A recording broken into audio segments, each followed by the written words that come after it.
నమస్తే. తెలంగాణ అసెంబ్లీ ఎన్నికలకు ఇంకా 2 ఏళ్ల టైం ఉన్నది. కానీ అదేందో అప్పుడే రాష్ట్రంలో ఎన్నికల హడావుడి మొదలైంది. కేసీఆర్ గారెడీల గురించి ఓ అంచనాకు వచ్చినటువంటి ప్రత్యర్థులు ముందే రెడీ అయిపోతున్నారు. దాంతో వింటర్ సీజన్లోనూ తెలంగాణ పాలిటిక్స్ వేడి పుట్టిస్తున్నాయి. అయితే ఈసారి అసెంబ్లీ పోరు మరింత రసవత్తరంగా మారేటువంటి అవకాశం ఉంది. ప్రస్తుతం ఉన్నటువంటి ఎంపీలు, మాజీ ఎంపీలు చాలా వరకు అసెంబ్లీ వైపు చూస్తుండడమే ఇంట్రెస్టింగ్ పాయింట్. ఇక్కడ పార్లమెంట్ బోర్ కొట్టిందని కాదు, స్టేట్ పాలిటిక్స్ పై ఇంట్రెస్ట్తో అసెంబ్లీ వైపు చూస్తున్నారు. వాళ్ళెవరో ఆ వివరాలేంటో ఒకసారి చూద్దాం. ముందుగా టీఆర్ఎస్ పార్టీ గురించి మనం మాట్లాడుకునే ప్రయత్నం చేద్దాం. నిజామాబాద్ మాజీ ఎంపీ కవిత గత ఎన్నికల్లో ఓటమితో ఎమ్మెల్సీగా శాసనమండలిలో అడుగుపెట్టారు. 2014-2019లో తండ్రి అవసరాల దృష్ట్యా పార్లమెంటుకు పోటీ చేశారు. కానీ ఈసారి మాత్రం రాష్ట్ర రాజకీయాల్లో కీ రోల్ ప్లే చేసే దిశగా కసరత్తు మొదలెట్టారు. జగిత్యాల, దుబ్బాక రెండిట్లో ఏదో ఒక దాంట్లో పోటీ చేసేందుకు రెడీ అవుతున్నట్టు సమాచారం. గతం నుంచే జీవన్ రెడ్డితో రాజకీయ వైరం పెట్టుకున్న కవిత గత ఎన్నికల్లోనే జగిత్యాల నుంచి పోటీ చేస్తారన్న ఊహాగానం వినిపించాయి. కానీ ఆ పోరు జరగలేదు.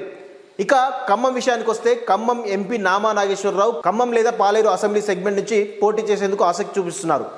ఖమ్మంలో తుమ్మల ప్రభావం తగ్గడంతో ఆ స్థానంపై పోటీకి సుముఖంగా ఉన్నారని సమాచారం. ఇక మాజీ ఎంపీ పొంగులేటి శ్రీనివాసరెడ్డి ఖమ్మం, పాలేరు, కొత్తగూడ స్థానాల్లో ఏదో ఒక దాని నుంచి పోటీ చేసేందుకు ఆసక్తి చూపిస్తున్నారట. 2019 పార్లమెంట్ ఎన్నికల్లో పొంగులేటి సిట్టింగ్ స్థానానికి కేసీఆర్ ఎసురు పెట్టారు. ఆ తర్వాత కూడా పార్టీలో ఆయనకు సరైన ప్రాధాన్యం దక్కలేదు. అయినా క్యాడర్ను కాపాడుకుంటూ వస్తున్నారు. పొంగులేటి కోసం అటు బీజేపీ, ఇటు కాంగ్రెస్ కాచుకొని కూర్చున్నాయి. నిర్ణయం తీసుకుంటే ఆయన అడిగే సీటు ఇచ్చేందుకు రెడీగా ఉన్నాయి ఆ రెండు పార్టీలు. కానీ పొంగులేటి మాత్రం డైలమా అలానే కంటిన్యూ చేస్తున్నారు.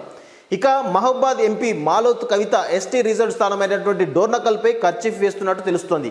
గతంలో అక్కడి నుంచి సత్యవతి రాథోడ్ ప్రాతినిధ్యం వహించారు. ఇప్పుడు తన తండ్రి రెడ్డి నాయక్ కూడా ఉన్నారు. తండ్రి వయసు రీత్యా ఈసారి పోటీకి దూరంగా ఉండేటువంటి ఛాన్స్ ఉంది. దాంతో డోర్నకల్ నుంచి పోటీకి మాలోత్ కవిత సిద్ధమైనట్టు తెలుస్తోంది. కరీంనగర్ మాజీ ఎంపీ వినోద్ కుమార్ ఈసారి భూపాల్పల్లి లేదా వరంగల్ వెస్ట్పై ఫోకస్ పెడుతున్నట్టు తెలుస్తోంది. శాసన మండలి చైర్మన్ గుత్తా సుఖేందర్ రెడ్డి టీఆర్ఎస్లో చేరాక ఎంపీ పదవికి పోటీ చేయలేదు. ఈయన ఈసారి నాగార్జునసాగర్ అసెంబ్లీ సెగ్మెంట్ స్థానం నుంచి పోటీ చేసేందుకు ఆశలు పెట్టుకున్నారట. ఇక బీజేపీ ఎంపీలు అసెంబ్లీ వైపు మొగ్గు చూపిస్తున్నారు. కేంద్ర మంత్రి కిషన్ రెడ్డి వచ్చే ఎన్నికల్లో తనకు అచ్చొచ్చిన స్థానం ఏదైతే ఉందో అంబర్పేట స్థానం నుంచి మళ్ళీ బరిలోకి దిగబోతున్నారని ఒక టాక్ నడుస్తోంది. కేంద్ర మంత్రిగా బిజీగా ఉన్న అంబర్పేటపై స్పెషల్ ఫోకస్ పెట్టడమే దీనికి నిదర్శనం. ఆ స్థానం నుంచి 4 సార్లు ఎమ్మెల్యేగా గెలిచారాయన. ఇక కరీంనగర్ ప్రస్తుత ఎంపీ బండి సంజయ్ వేములవాడ లేదా కరీంనగర్ అసెంబ్లీ సీట్ నుంచి పోటీ చేసేందుకు రెడీ అవుతున్నారట. బీజేపీ రాష్ట్ర అధ్యక్షుడిగా కీలకంగా మారిన బండి సంజయ్ వచ్చే ఎన్నికల్లో అసెంబ్లీలో అడుగుపెట్టాలని భావిస్తున్నారు. మరో ఎంపీ ధర్మపురి అరవింద్ కూడా అసెంబ్లీకి పోటీ చేయాలని సిద్ధంగా ఉన్నారు. ఆర్మూర్ ట్విన్ సిటీస్లో ఏదైనా ఒక స్థానం నుంచి పోటీకి సిద్ధంగా ఉన్నారట. ఇప్పటికే ఆర్మూర్ ఎమ్మెల్యే జీవన్ రెడ్డితో కయ్యానికి కాలుదూతున్నారు. అరవింద్, బండి సంజయ్ వారిద్దరి మాటల దాడి రాష్ట్ర రాజకీయాల్లో సంచలనంగా మారింది. ఆదిలాబాద్ ఎంపీ సోయం బాపురావు ఈసారి ఖానాపూర్ ఎస్టీ రిజర్వ్ స్థానం నుంచి పోటీ చేసేందుకు రెడీ అవుతున్నారు. మహబూబ్నగర్ మాజీ ఎంపీ జితేందర్ రెడ్డి ఈసారి పాలమూరు అసెంబ్లీ సీట్ నుంచి పోటీ చేయబోతున్నారనేటువంటి ఒక టాక్ కూడా మహబూబ్నగర్లో నడుస్తోంది. ఇక కాంగ్రెస్ విషయానికి వస్తే ఆ పార్టీ అధ్యక్షుడు రేవంత్ రెడ్డి వచ్చే అసెంబ్లీ ఎన్నికల్లో తన పాత సెగ్మెంట్ అయినటువంటి కోడంగల్ లేదంటే కల్వకుర్తి నుంచి పోటీ చేయబోతున్నటువంటి ఒక టాక్ నడుస్తుంది. అదేవిధంగా ఎల్బీ నగర్ పేరు కూడా బలంగా వినిపిస్తుంది. మాజీ పీసీసీ చీఫ్ ఉత్తమ్ కుమార్ రెడ్డి తన పాత స్థానమైనటువంటి హుజూర్ నగర్ నుంచి మరోసారి తన అదృష్టాన్ని పరిష్కరించబోతున్నారు.